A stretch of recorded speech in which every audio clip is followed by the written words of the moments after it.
காரசாரமாக நாக்குக்கு சுவையாக ஒரு ரெசிப்பிங்க. சேவ் பண்ணிவிட்டு செஞ்சு பாருங்கள். நல்லெண்ணெய் ஊற்றிக்கலாம். நல்லெண்ணெயில் வந்துட்டு நம்ம பூண்டு வதக்குறோம். பூண்டு வந்து 2 கட்டு தொளிச்சு போட்டிருக்குறோங்க.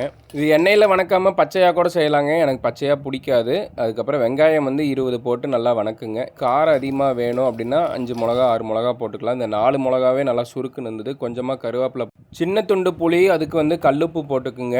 நல்லா வணக்க விடுங்க. நல்லா எந்த அளவுக்கு வணங்குதோ அந்த அளவுக்கு டேஸ்ட்டு சூப்பராக இருக்கும். உங்களுக்கு எந்த எண்ணெய் தேவையோ அதில் கூட ஊற்றிக்கலாங்க. ஆனால் நல்லெண்ணெயில் பண்ணிங்கன்னா இது ஒரு தனி டேஸ்ட்டுங்க. இதை வந்து நம்ம மிக்ஸி ஜாரில் மாற்றி அரைச்சிக்கலாம்.